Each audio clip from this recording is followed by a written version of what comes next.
দর্শক, বিরল একটা ঘটনা ঘটেছে আজকে। বিরল বলছি এই কারণেই যে এই ঘটনা ঘটার কথা নয়। আন্তর্জাতিক অপরাধ ট্রাইব্যুনাল, যে ট্রাইব্যুনালে এখন শেখ হাসিনা সহ আওয়ামী লীগের নেতাদের নেতা মন্ত্রী বড় বড় নেতা তাদের বিচার হচ্ছে, এবং এরই মাঝে শেখ হাসিনা আসাদুজ্জামান খান কামালের মৃত্যুদণ্ড যে আদালত থেকে দেয়া হয়েছে, সেই আদালত আওয়ামী লীগের একজন শীর্ষ নেতার জামিন দিয়েছেন। এটা একটা চাঞ্চল্যকর ঘটনা। আন্তর্জাতিক অপরাধ ট্রাইব্যুনালে প্রথমবারের মতো কাউকে জামিন দেওয়ার ঘটনা ঘটল।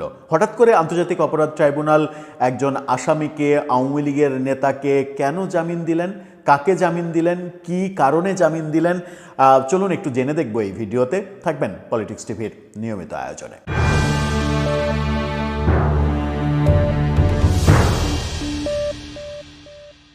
দর্শক, বলছিলাম আন্তর্জাতিক অপরাধ ট্রাইব্যুনাল প্রথমবারের মতো কাউকে জামিন দেওয়ার ঘটনা ঘটালেন।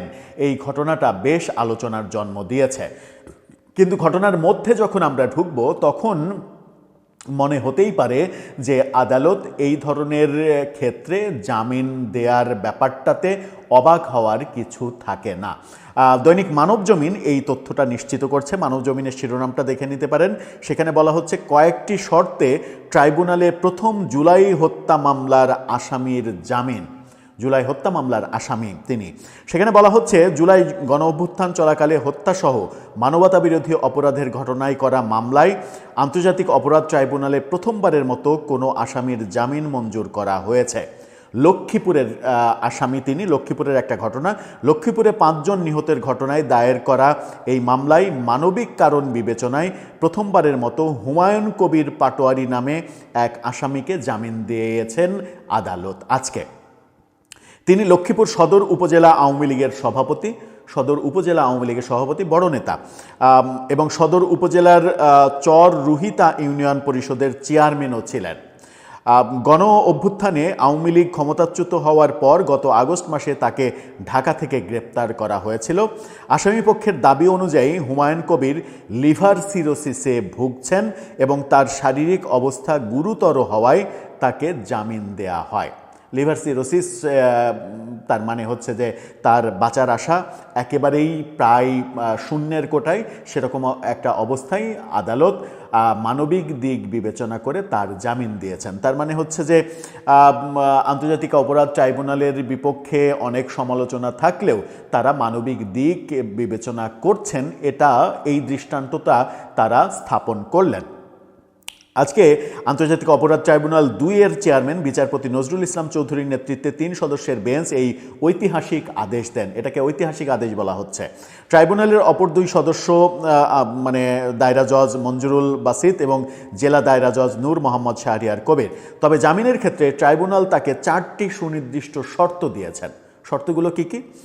জামিনের পর আসামি যেখানে থাকবেন সেই স্থায়ী বা অস্থায়ী ঠিকানা ট্রাইব্যুনালের তদন্ত কর্মকর্তাকে জানাতে হবে।